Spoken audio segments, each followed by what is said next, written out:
वंदे मातरम बच्चों, आज हम कक्षा 8 विषय सामाजिक विज्ञान पाठ 4 सर्वोच्च न्यायालय के बारे में जानकारी प्राप्त करेंगे। देखिए, जैसे पहले चित्र दिया गया है तो इस चित्र 4.1 में समाचार पत्र में छपा सर्वोच्च और उच्च न्यायालय के निर्णयों के बारे में लिखा गया है कि युवकोना दर्द पीड़ाना आघातનું वळतर વધારતી हाईकोर्ट। फिर इस प्रकार से और दो जो है वो समाचार पत्र के जो कटिंग से यहाँ पे दिखाई दे रहे हैं और ये हमें सर्वोच्च न्यायालय दिखाई दे रहा है। और प्रवृत्ति है निर्णय की कटिंग समाचार पत्र में एकत्रित करके निम्नलिखित आधार पर नीचे दिए कोष्टक में जानकारी को दर्शाइए।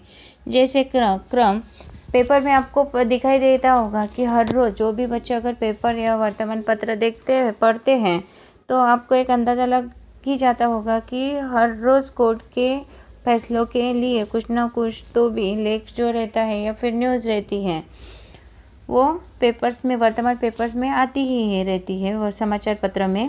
तो उसके जो कटिंग से या फिर वो पेपर्स की जो ब्रैकेट्स होते हैं वो हम पढ़कर इसकी जानकारी इस ब्रैकेट्स में भर सकते हैं। जैसे कोर्ट का नाम, फिर किसने आवेदन किया, किसके सामने केस किया, क्या निर्णय आया, इस प्रकार से आप ये तीनों भर सकते हैं। यहाँ आपने देखा है कि विविध अदालतें अत्यंत उपयोगी है। विविध अदालतें निर्णय सुनाती है, परंतु क्या आपको मालूम है अदालतों की आवश्यकता क्यों महसूस होती है? तो लगभग हम लोग इतना ही सोच सकते हैं कि अदालतों की आवश्यकता निर्णय देने के लिए या फिर हमारे जो भी कानूनों द्वारा जो भी नियम बनाए गए हैं उनका कोई उल्लंघन न कर सके या फिर कोई भी उसका गलत फ़ायदा न उठा सके या समाज में एक शांति और सुव्यवस्था बनी रहे, इसके लिए ही आवश्यकता महसूस होती है, ऐसा सोच सकते हैं। पढ़िए और विचार कीजिए। देखिए, लोगों के हितों की रक्षा और कल्याण के लिए कानून की आवश्यकता पड़ती है। लोगों के हितों की रक्षा और कल्याण के लिए कानून की आवश्यकता पड़ती है। जब देश का कोई नागरिक या संस्था कानून का उल्लंघन करता है तब एक निश्चित प्रक्रिया अपनाई जाती है।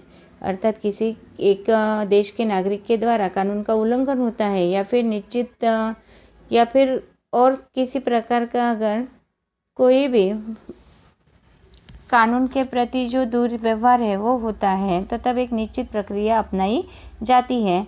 हमारे देश में न्यायतंत्र में न्याय देने के लिए तहसील अदालत, यानी कि हमारे देश की न्यायतंत्र में न्याय देने के लिए देखिए कौन कौन सी अदालत कार्यरत है। तो उसमें से पहली है तहसील की अदालत, दूसरी है जिले की अदालत, फिर तीसरी है हाई कोर्ट अर्थात उच्च न्यायालय, फिर उसके बाद सर्वोच्च अदालत। इस तरह से निरंतर न्याय व्यवस्था है। भारतीय लोकतंत्र में न्यायतंत्र यह सरकार के 3 अंगों में से एक महत्वपूर्ण अंग है। भारतीय जो लोकतंत्र है उसमें अगर देखा जाए तो सरकार के जो महत्वपूर्ण 3 अंग हैं उसमें से एक महत्वपूर्ण अंग कौन सा है? तो वो है न्यायतंत्र। न्यायतंत्र को विधायिका और कार्यकारिणी के स्वतंत्र रखा गया है। न्यायतंत्र जो है वो विधायक द्वारा और कार्यकारिणी के द्वारा स्वतंत्र रखा गया है, यानी कि विधायिका और कार्यकारिणी इसमें हस्तक्षेप नहीं कर सकते। स्वतंत्र न्यायतंत्र का क्या अर्थ होता है? क्या आपके आसपास की अदालत और नई दिल्ली स्थित सर्वोच्च अदालत के बीच कोई संबंध है? इस प्रकरण में आपको इन प्रश्नों का उत्तर मिलेगा। यानी कि जैसे हम अभी पढ़ रहे हैं कि क्या आप हमारे आसपास जो अदालत है उस अदालत का और नई दिल्ली में जो स्थित है सर्वोच्च न्यायालय, ये देखिए 4.2 का जो सर्वोच्च न्यायालय का चित्र है, उस ये अदालत कहाँ पे है? तो दिल्ली में है। तो हमारी अदालत का हमारे जिले में जो अदालत कार्यरत है उसके और दिल्ली की अदालत का इन दोनों के बीच कोई संबंध है? अगर है तो किस प्रकार का है? इसके बारे में जब हम ये पाठ पूरी तरह से पढ़ेंगे तो अधिक जानकारी प्राप्त कर पाएंगे। सर्वोच्च न्यायालय का कार्य क्या होता है? देखते हैं सर्वोच्च न्यायालय कौन कौन से प्रकार का कार्य करता है। हमारे देश का सर्वोच्च न्यायालय दिल्ली में है। हमारे देश का सर्वोच्च न्यायालय जैसे मैंने आपको अभी बताया और चित्र में भी दिखाया है तो उस प्रकार का सर्वोच्च न्यायालय हमारा कहाँ पे है? तो दिल्ली में। देश की सभी अदालतों में सर्वोच्च न्यायालय का स्थान सबसे ऊंचा होता है। देश की जितनी भी अदालतें हैं उसमें सर्वोच्च न्यायालय का स्थान सबसे ऊंचा है। भारत में 28 जनवरी 1950 के दिन सर्वोच्च न्यायालय कार्यरत हुआ। 28 जनवरी 1950 के दिन सर्वोच्च न्यायालय कार्यरत हुआ। सवाल पूछा जा सकता है कि सर्वोच्च न्यायालय कब कार्यरत हुआ, तो 28 जनवरी 1950। मूलभूत अधिकारों के पालन कराने का अधिकार सर्वोच्च न्यायालय के पास है। जितने भी मूलभूत अधिकार है और उसका पालन करने का सर्वोच्च अधिकार किसके पास है, तो सर्वोच्च न्यायालय के पास। कोई भी व्यक्ति या संस्था सर्वोच्च न्यायालय में न्याय प्राप्त करने के लिए आवेदन कर सकता है। यानी कि हमारे देश का यदि कोई भी व्यक्ति हो तो वो मूलभूत अधिकारों के पालन कराने का अधिकार सर्वोच्च न्यायालय के पास तो होता ही है। उसी प्रकार कोई भी व्यक्ति या संस्था सर्वोच्च न्यायालय में न्याय प्राप्त करने के लिए आवेदन या अर्जी कर सकती है। विवादों पर निर्णय देना। अब सर्वोच्च न्यायालय नागरिकों को, नागरिक और सरकार, राज्य के बीच तथा केंद्र और राज्य के बीच विवादों को दूर करने का कार्य करता है। देखिए, विवादों पर निर्णय देना ये सर्वोच्च न्यायालय का कार्य ही है। उसमें किस प्रकार के विवाद होते हो, तो नागरिकों के बीच में अगर विवाद हो तो उस पर निर्णय देने का काम। फिर नागरिक और सरकार के बीच में अगर कोई समस्या हो तो उस पर निर्णय देने का काम। फिर इतना ही नहीं, राज्य के बीच तथा केंद्र के बीच अगर कोई समस्या हो तो उस पर भी निर्णय देने का काम। और केंद्र और राज्य के बीच भी यदि कोई विवाद हो तो उसको दूर करने का कार्य भी कौन करता है, तो सर्वोच्च न्यायालय करता है। इसे समझने के लिए हम गुजरात राज्य के नर्मदा बचाओ आंदोलन के केस को समझेंगे। यानी जो गुजरात राज्य में नर्मदा बचाओ आंदोलन हुआ था, उस केस के बारे में अगर हम पढ़ेंगे तो हमें जानकारी प्राप्त होगी कि किस प्रकार सर्वोच्च न्यायालय अपना कार्य करता है।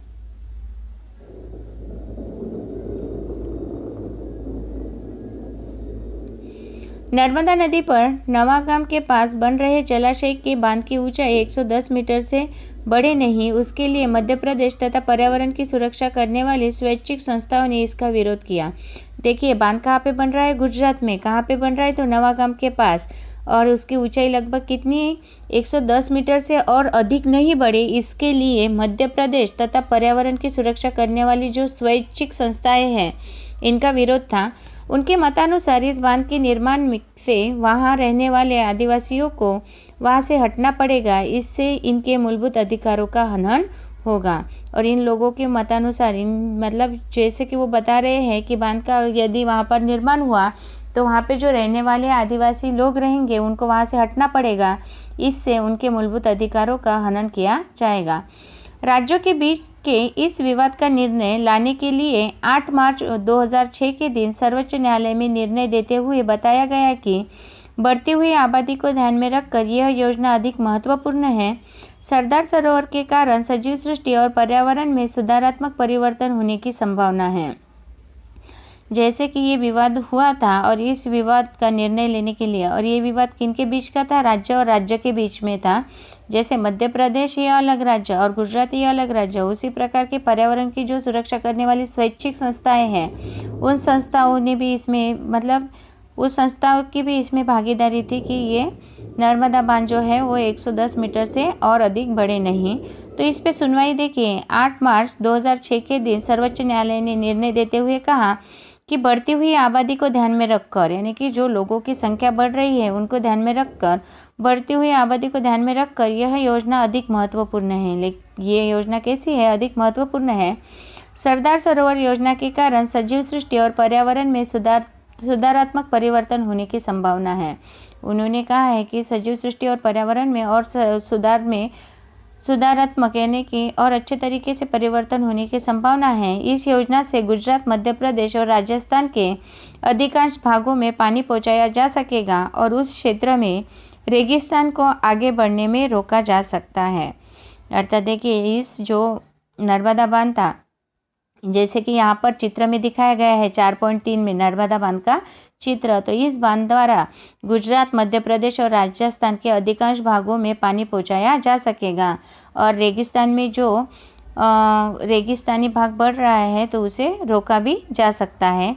इस योजना से विपरीत प्रभाव जिन लोगों पर पड़ेगा, अर्थात जिन पर इसका गलत प्रभाव पड़ेगा, जैसे आदिवासी लोगों की पहले बात हुई है, उन लोगों को क्रमशः पुनर्वसन किया जाएगा। अर्थात उनका पुनर्वसन, अर्थात उनको दूसरी जगह पे का पुनर्वसन किया जाएगा, उनको घर दिए जाएंगे। इस तरह से उनके मूलभूत अधिकारों का हनन नहीं होगा। अर्थात कार्य का कार्य भी हुआ लोगों के विकास के लिए, सभी तीनों राज्यों को पानी मिलने के लिए, सजीव सृष्टि और पर्यावरण को सुधारात्मक परिवर्तन लाने के लिए।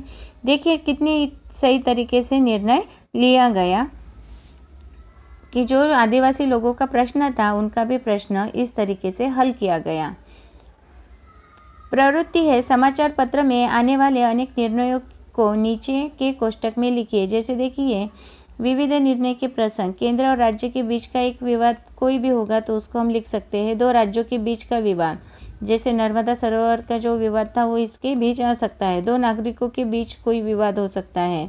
व्यक्ति और सरकार के बीच विवाद, तो एक उदाहरण के तौर पर उनके नाम सहित उस विवाद का आप अगर वर्तमान पत्र या समाचार पत्र देखते हैं तो उसमें आपको मिल जाता है, व्यक्ति और संस्था के बीच का विवाद। आशा करती हूँ यहाँ तक आपको ये पाठ समझ में आया होगा। आगे की जानकारी हम भाग 2 के अंतर्गत देखेंगे। तब तक के लिए धन्यवाद।